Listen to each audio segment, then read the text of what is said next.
Oh, goodness. All right, what are we doing today?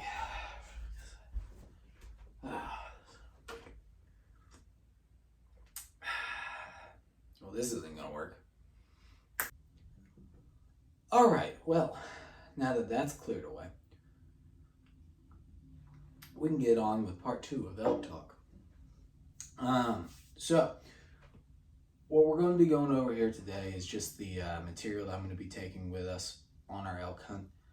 This is what I just kind of put in my backpack, what I'm going to carry with me out there. It's not the clothes, the boots, and all that material.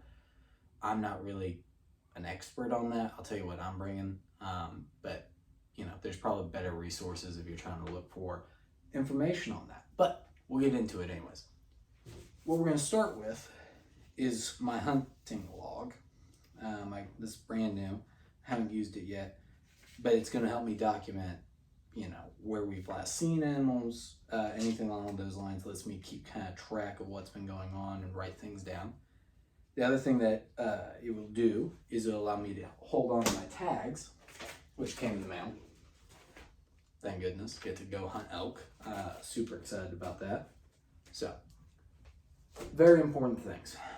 Now, before we get any further down this road, I do err on the side of a little bit of technology. I don't think it's the murderous. I know some people like to go out there and bare bones it, but I do like to have a little bit of comfort, and I like to have a few nice things when I'm out hunting and everything else, and make things a little bit more comfortable while we're out in the middle of the cold doing what we're doing. So, no judgment. God, I love coffee. All right. The reason I built that up was because of this little guy. This is an electronic hand warmer. I love this thing so much. All right, it gets really, really hot. It's rechargeable. It lasts like 8 hours, and it's super, super warm. It's way better than those little chemical things that only last a little bit and they burn out. I know those you can kind of stuff every which where, and I still carry those with me. But this little guy, you put it in like the pocket hoodie. That's like your second of like 4 layers when you're out in like 20-degree weather or lower, and it gets you so warm. And you can always plug it into the car charger real quick and be ready to rock and roll again for the evening hunt. Next thing, we're starting to get into the actual fun bits, the nitty gritty. I've got this little Badlands chest rig. It's pretty simple, bare bones. I like that it opens up from the front instead of you kind of have to. Other ones you have to unbutton and then it flaps up into your face, and it's annoying. This one's kind of cool.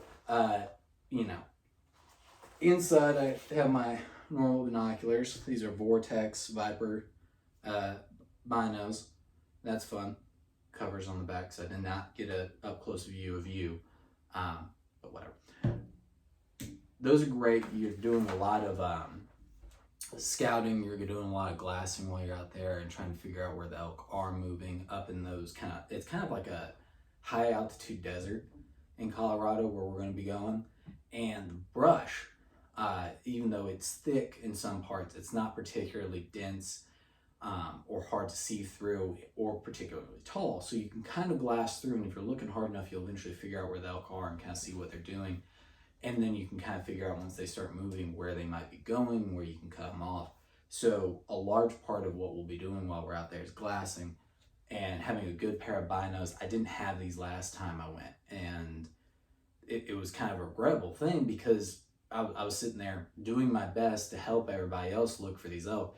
I ended up looking through my rifle scope, and let me tell you, it looks a lot like you're just flagging the crap out of everybody with your rifle scope. Not the safest thing in the world and not the smartest thing in the world. In general, tried to do it safely while I was there, but I wasn't a lot of help, and I wanted to fix that. So binos were a must. Got a good pair. I'm really happy with these. Been using them a little bit, and they're a lot of fun. In addition to that, a little personal modification I made to this Badlands flap is I have these little stickers that peel off, And these are little laminated dope charts. And I made about, I want to say like 12 of these for my 308 Bagara and my 300 Win Mag Bagara. And it's just their dope charts at different altitudes. And so I did like the dope chart for them at, sea level, a couple thousand feet, 4,000 feet, 6,000 feet, 8,000 feet. And that way I could just kind of, wherever we're hunting, I'll, put the correct card in. And as we're going, if something's happening, I can kind of just go, oh no, what? Got it. So that's really kind of a little bit of an improvement. Last time, you kind of, oh, there are the elk, and you kind of take off at a run. You leave half your crap behind at the truck or whatever. And, if you have your little dope chart written down somewhere, a lot of guys put it on their scopes, different things like that.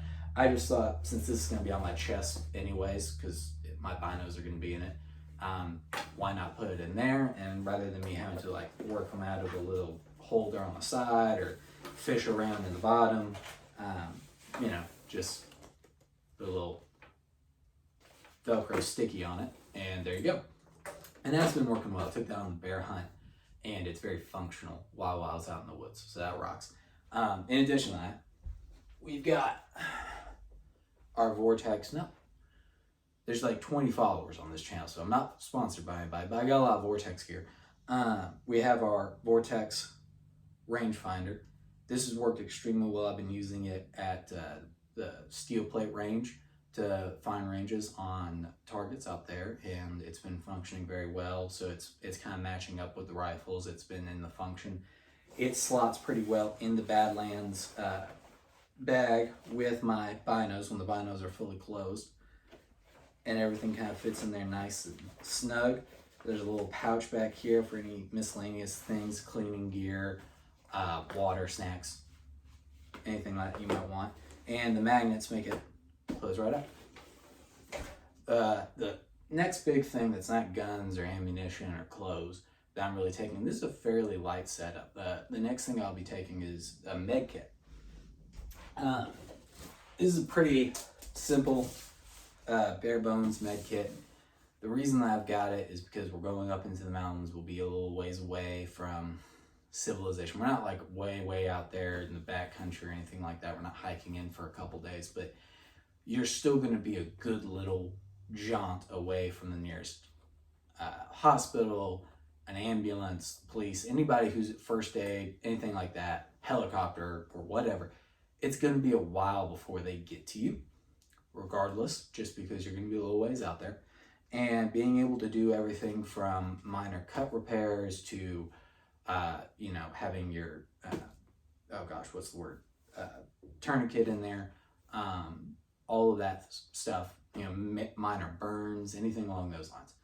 I've cut my hand pretty badly before, just gutting a deer, and having a good med kit so that you can get, antibiotics in there, clean it, get antibiotics in there right away and bandage it up and finish doing what you're doing is great, because you don't want to stop halfway through the trip doing what you're doing, having a blast with the boys or getting that animal out of there or anything like that. You want to be able to just, wrap yourself up and keep on keeping on. And so this is great, and potentially it can be a lifesaver with that tourniquet and with, bandages and everything else. But for the most part, I've found it useful just being able to get some antiseptic, antibacterial stuff in that cut and wrap it up real quick, so you don't have to worry about infection or anything else. You can just wrap it and keep on going, because you might have half a day or a full night of packing or whatever else to do, and you don't need to be stopping and constantly dealing with this thing. And also, maybe you still have to finish processing out a deer or an elk, and you don't want an open wound rubbing against all your meat, and you don't want a bunch of meat rubbing against your open wound. It's kind of gross. So, med kit. Lastly, to finish up our short little video here, my backpack.